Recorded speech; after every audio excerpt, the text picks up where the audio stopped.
पश्चिम बंगाल विधानसभा चुनाव में करारी हार और दिल्ली में सांसदों की बगावत के बाद तृणमूल कांग्रेस के भीतर अब तक का सबसे बड़ा गृह युद्ध छिड़ गया है।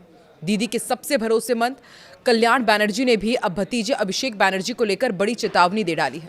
बनर्जी ने ऐसा बम फोड़ा है जिसे ममता डिफ्यूज करेंगी तो भी फटेगा और नहीं करेंगी तो भी फटेगा। ऐसे में अब कयास लगने शुरू हो गए हैं कि क्या ममता बनर्जी भी बीएसपी सुप्रीमो मायावती की तरह भतीजे को पार्टी से बाहर निकालेंगी। नमस्कार, मैं हूं आकांक्षा और आप देख रहे हैं न्यूज 18 का डिजिटल प्लेटफॉर्म। पश्चिम बंगाल विधानसभा चुनाव के नतीजों के बाद टीएमसी में बवाल मचा हुआ है। बंगाल चुनाव के नतीजे न केवल राज्य की सत्ता बदलते हुए नजर आए, बल्कि तृणमूल कांग्रेस के भीतर उस ज्वालामुखी को भी विस्फोट की कगार पर लाकर खड़ा कर दिया जो लंबे समय से सुलग रहा था। पहले कोलकाता में 60 विधायकों की बगावत के बाद अब दिल्ली में टीएमसी के 20 से अधिक लोकसभा सांसदों की बगावत ने पार्टी के आंतरिक ढांचे को पूरी तरह से चरमरा दिया है।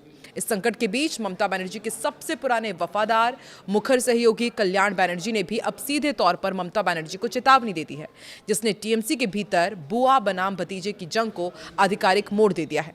अगर ममता बनर्जी बसपा सुप्रीमो मायावती वाला फॉर्मूला अपनाती हैं, अभिषेक बनर्जी को पार्टी से निकालती हैं, तो क्या टीएमसी बच जाएगी? अभिषेक बनर्जी को लेकर दीदी का रुख और कल्याण बनर्जी का भविष्य तय होगा।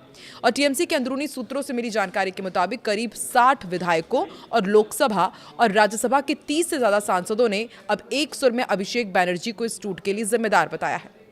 पार्टी के कुछ वरिष्ठ नेताओं ने ममता बनर्जी से कहा है कि पार्टी में से ऐतिहासिक टूट और पतन के जिम्मेदार एकमात्र व्यक्ति अभिषेक बनर्जी हैं और उनकी कॉर्पोरेट स्टाइल की राजनीति है।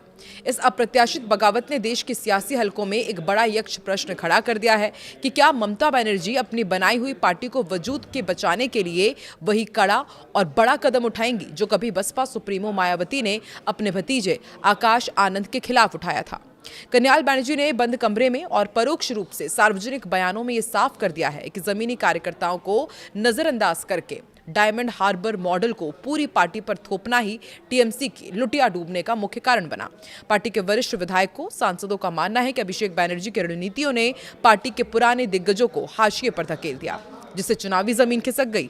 सांसदों का आरोप है कि टिकट बंटवारे से लेकर संगठन के फैसलों तक में केवल अभिषेक के वफादारों को ही तवज्जो दी गई, जिससे पार्टी दो फाड़ हो गई।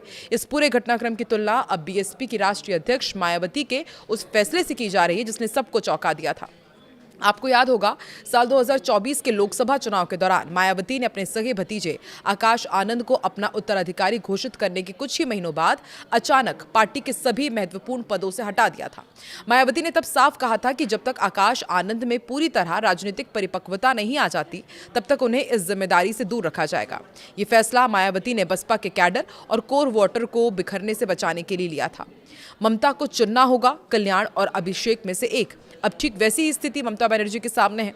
टीएमसी का पुराना कैडर और कल्याण बनर्जी जैसे कद्दावर नेता केवल ममता बनर्जी के चेहरे और उनकी संघर्षशील राजनीति से जुड़े हैं। वो अभिषेक बनर्जी के नेतृत्व को स्वीकार करने के मूड में बिल्कुल नजर नहीं आ रहे हैं। ममता बनर्जी के सामने यही सबसे बड़ा धर्म संकट है। एक्सपर्ट्स के अनुसार ममता बनर्जी इस समय अपने राजनीतिक जीवन के सबसे कठिन दौर से गुजर रही हैं। उनके सामने दो ही रास्ते हैं। पहला ये कि मायावती मॉडल के तहत कड़ा फैसला ले, ममता बनर्जी वरिष्ठ नेताओं की भावना का सम्मान करते हुए अभिषेक बनर्जी को कुछ समय के लिए संगठन के मुख्य पदों से हटा दे, या फिर बैक सीट पर भेज दे ताकि पार्टी को पूरी तरह बिखरने से रोका जा सके। ऐसे में जमीनी हकीकत यह है कि बंगाल की राजनीति में अब आधा अधूरा फैसला काम नहीं आने वाला है। भारत मंडपम में एनडीए की मजबूती और शुवेंदु अधिकारी के बढ़ते कदम के बीच ममता बनर्जी को अगले कुछ दिनों में यह तय करना ही होगा कि उनके लिए परिवार बड़ा है या फिर टीएमसी, जिसे उन्होंने अपने खून पसीने से सींचकर राष्ट्रीय स्तर पर पहचान दिलाई थी। आपको क्या लगता है कि क्या ममता बनर्जी मायावती की तरह आने वाले दिनों में कोई कड़ा और बड़ा कदम उठाएंगे और क्या अभिषेक बनर्जी को टीएमसी के संगठन के मुख्य पदों से हटाया जाएगा या फिर टीएमसी ही कांग्रेस में विलय हो जाएगी और पश्चिम बंगाल की राजनीति में कुछ नया खेला देखने को मिलेगा? कमेंट सेक्शन पर अपनी प्रतिक्रिया जरूर दें।